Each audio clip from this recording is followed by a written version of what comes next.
பிரியத்துக்குரியவர்களே, இயேசு கிறிஸ்துவின் இனிதான நாமத்தினாலே உங்கள் யாவருக்கும் என்னுடைய அன்பான வாழ்த்துக்கள். 1 சாமுவேல் 16 7 அதிகாரத்தின் பின்பகுதி. மனுஷன் பார்க்கிறபடி நான் பாரேன், மனுஷன் முகத்தை பார்ப்பான், கர்த்தரோ இருதயத்தை பார்க்கிறார் என்றார். இந்த வசனம் இன்றைய தலைமுறையினர் அனைவருக்கும் நிச்சயமாக மிகவும் பொருந்தும் என்பதில் சந்தேகமே இல்லை.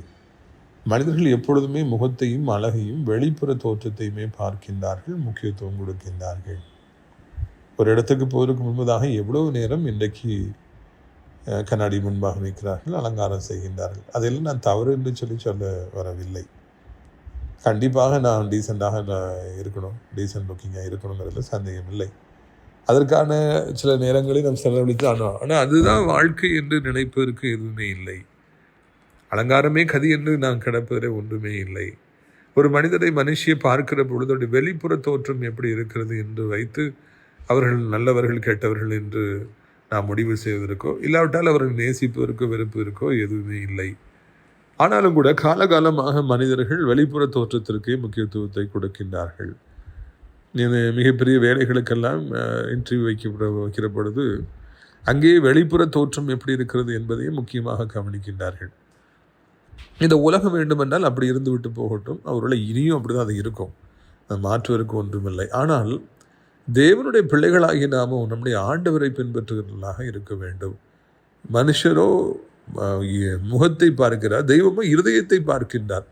நாம் ஒருவரை பார்க்கின்ற பொழுது அவருடைய இருதயம் எப்படிப்பட்டதாக இருக்கிறது, அவர்களுடைய குணநலன்கள் எப்படிப்பட்டதாக இருக்கிறது, அவர்கள் அன்புடையவர்களாக இருக்கிறார்களா, மன்னிக்கின்றவர்களாக இருக்கிறார்களா, தங்களை தாழ்த்தி கர்த்தரை உயர்த்துகின்றவர்களாக இருக்கின்றார்களா, உதவி செய்கின்றவர்களாக இருக்கின்றார்களா, இதையெல்லாம் பார்த்து தான் நாம் நம்முடைய வாழ்க்கையிலே நாம் வாழ பழகிக்கொள்ள வேண்டும். அவர்களைத்தான் நாம் நேசிக்க வேண்டும். நாமும் அப்படிப்பட்ட உள்ள அழகு, இதய அழகு உள்ளவர்களாக நாம் வாழ வேண்டும். இதுதான் மிக முக்கியம் என்பதை புரிந்து கொள்ள வேண்டும்.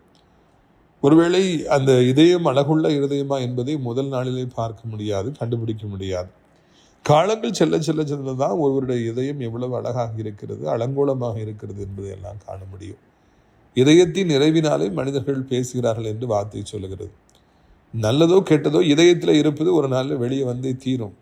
பாத்திரம் நிரம்பும் தண்ணீர் வெளியே வந்து தான் ஆகும். அதனால நம்முடைய வாழ்க்கையில் நாம் இதயத்தில் என்ன எண்ணங்கள் உடையவர்களாக இருக்கிறோம் என்கிறதை அது காலங்கள் அது காண்பிக்கும். ஏற்றுக்குரியவர்களை நாமும் இதயத்தில் அழகுடையவர்களாக இருப்போம். பெற்றோர்களை, பெரியவர்களை, ஊழியக்காரர்களை மரியாதை செய்கின்றவர்களாக இருப்போம். கிண்டல் செய்கிறவர்களாக அல்ல, எதிர்த்து பேசுகிறவர்களாக அல்ல, கெட்ட வார்த்தை பேசுகிறவர்களாக அல்ல, பலவந்தத்தினாலே எதையும் சாதிக்க வேண்டும் என்று நினைக்காதவர்களாக, அன்பினாலே எல்லாருடைய இதயத்தை ஜெயிக்கின்றவர்களாக நாம் இருப்போம். எல்லாவற்றுக்கும் மேலாக கிறிஸ்துவை நாம் பிரதிபலிப்போம். முடிந்தளவு ஆத்ம ஆதாயம் செய்வோம். நாம் இப்பொழுது கூட ஜெபிக்கலாம். கண்களை மூடுவீர்களா? அப்பா பிதாவே, இந்த நாளுக்காக நன்றி. எங்களோடு நீ பேசி வருகிற வார்த்தைகள் ஒவ்வொருவருக்கும் நன்றி செலுத்துகிறோம். இறைவா, எங்களை இதயம் இன்று மேற்கொண்டு அழகாக இருக்க உதவி செய்யுங்க. கிருபை தாங்கட்டும், இரக்கம் தாங்கட்டும். இந்த நாளிலும் கூட சத்தத்தை கேட்கிற பிள்ளைகள் என்ன நிலைமையில் இருந்தாலும் உதவி செய்யும். தேவைகள் சந்தையும் பிசாசின் கிரிகள் அழியட்டும். அவருடைய காத்திரத்தில் இன்னுமாக முடியட்டும். இரட்சகர் இயேசுவின் மூலம் ஜெபிக்கிறோம் எங்கள் நல்ல பிதாவே, ஆமென்.